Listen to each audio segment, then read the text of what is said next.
आज हम सुनेंगे एक ऐसी कहानी जहां एक ऋषि का त्याग देवताओं के लिए अस्त्र बना और एक अजय असुर का अंत हुआ। एक ऐसी कहानी जिसमें किसी ने जीवित रहते ही अपनी हड्डियां दान कर दी। ये कहानी है महर्षि दधीचि और महाबली असुर वृत्रासुर की। सतयुग के उस काल में जहां एक गलती ने विनाश को जन्म दिया और एक बलिदान ने सृष्टि को बचाया। कहानी शुरू होती है देवराज इंद्र के अहंकार से। जब देवताओं के गुरु बृहस्पति ने इंद्र के व्यवहार से नाराज होकर स्वर्ग छोड़ दिया, तब देवताओं ने ऋषि त्वष्टा के पुत्र विश्वस्वरूप को अपना नया पुरोहित बनाया। विश्वरूप परम ज्ञानी थे, लेकिन उनकी माता असुर कुल से थी, इसलिए उनके मन में असुरों के लिए भी दया भाव था। यज्ञ के समय विश्वरूप देवताओं को आहुति तो देते, लेकिन गुप्त रूप से असुरों के कल्याण के लिए भी मंत्र पढ़ते थे। जब इंद्र को यह पता चला तो वे क्रोध से पागल हो उठे।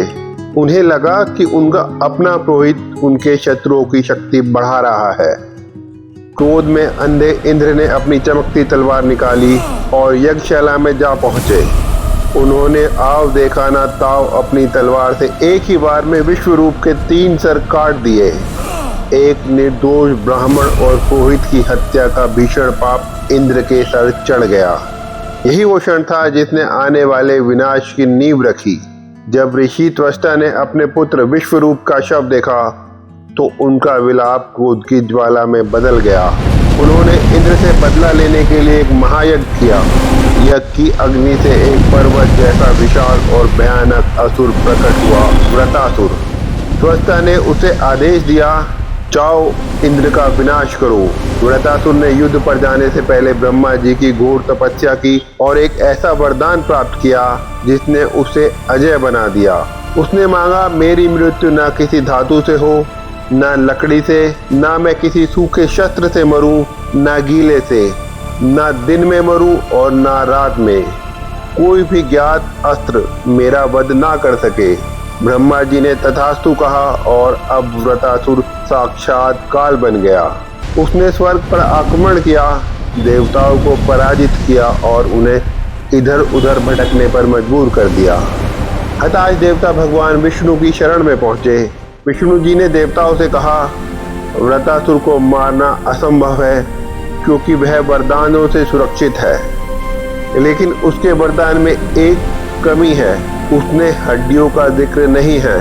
सरस्वती नदी के तट पर महर्षि दधीचि रहते हैं। उन्होंने नारायण कवच सिद्ध किया है, जिससे उनकी हड्डियां किसी भी धातु से अधिक कठोर हैं। यदि वे अपनी अस्थियां दे दें तो ही वृत्रासुर मारा जा सकता है। इंद्र संकोच में थे, लेकिन सृष्टि की रक्षा के लिए वे दधीचि के आश्रम पहुंचे। महर्षि ने मुस्कुराते हुए कहा, इंद्र, शरीर तो नश्वर है, यदि मेरी अस्थियों से धर्म की रक्षा होती है तो ये मेरा अहोभाग्य है। महर्षि ने समाधि ली और अपनी आत्मा का परमात्मा में विलय कर दिया। विश्वकर्मा जी ने दिव्य अस्थियों से एक अमोघ अस्त्र बनाया, वज्र। अब इंद्र रणभूमि में उतरे। युद्ध समुद्र के किनारे पहुंचा। समय था गोधूली बेला का, जब ना दिन था ना रात। वृत्रासुर ने अट्टहास किया, इंद्र, तुम मुझे गीले या सूखे अस्त्र से नहीं मार सकते। तब इंद्र ने समुद्र के झाग को वज्र पर लपेटा। झाग ना सूखा होता है ना गीला। जैसे ही वज्र का प्रहार हुआ, वृत्रासुर का विशाल शरीर तिनके की तरह बिखर गया। वरदान की सभी शर्तें टूट गई और अधर्म का अंत हुआ। वृत्रासुर मारा गया, लेकिन इस जीत के असली नायक थे महर्षि दधीचि। उनका ये बलिदान हमें सिखाता है कि महान उद्देश्यों के लिए स्वयं का मोह छोड़ना ही सबसे बड़ा धर्म है।